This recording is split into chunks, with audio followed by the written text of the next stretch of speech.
Important cases को discuss करेंगे जो सेक्शन 4 इंडियन कॉन्ट्रैक्ट एक्ट 1872 से रिलेट करते हैं। सेक्शन 4 कहता है कि कम्युनिकेशन ऑफ प्रपोजल कब कंप्लीट माना जाता है। तो वहां लिखा है कि when it comes to the knowledge of the person to whom it is made, कि जिसको प्रपोजल किया गया है जब उस पर्सन की नॉलेज में आ जाए तभी कम्युनिकेशन ऑफ प्रपोजल कंप्लीट माना जाता है। इससे रिलेट करने वाले दो केसेस हैं। पहला केस है लालमन शुक्ला वर्सेस गौरी दत्त। लालमन शुक्ला गौरी दत्त का सर्वेंट और गौरी दत्त का भतीजा खो गया।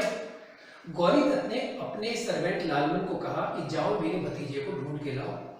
लालमन उसके भतीजे को ढूंढने के लिए निकल गया, लेकिन जब 2-3 दिन तक कोई आंसर नहीं आया तो गौरी दत्त ने एक ऑफर निकाला कि जो भी कोई मेरे भतीजे को ढूंढ के लाएगा उसे 500 रुपए एज ए रिवार्ड में दूंगा।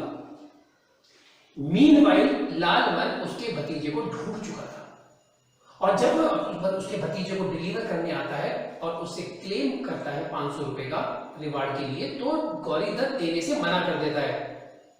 कहता है तुम्हारे मेरे बीच में तो कोई कांटेक्ट ही नहीं है। मामला कोर्ट में पहुंचता है और कोर्ट में जस्टिस बनर्जी एक जजमेंट डिलीवर करते हैं और उसमें कहते हैं कि there can be no acceptance unless there is knowledge of the offer. जब तक आपको ऑफर की नॉलेज नहीं होगी आपके द्वारा किसी भी तरह का कोई एक्सेप्टेंस नहीं माना जाएगा, क्योंकि लालमन ने जो काम किया था वो सर्वेंट की कैपेसिटी से किया था, इसलिए दोनों के बीच में कोई कॉन्ट्रैक्ट नहीं बनता है। And the Lalman is not entitled for any claim of ₹500। दूसरा केस बड़ी अजीब है, आर वर्सेस क्लार्क। ये एक अलग ही बात बताता है। इसमें कहा गया कि यदि पर्सन को इनिशियली इस बात की नॉलेज है, किसकी, ऑफर की, but at the time of acceptance वो बिल्कुल भूल चुका है, उसे कुछ भी याद नहीं रहा ऑफर का, तब ऐसी सिचुएशन में कोर्ट ने कहा कि हम ऐसे पर्सन को ये मानेंगे कि उसे ऑफर की नॉलेज ही नहीं थी। तो इससे ये क्लियर होता है कि at the time of acceptance उस पर्सन को ऑफर की नॉलेज होना बहुत जरूरी है।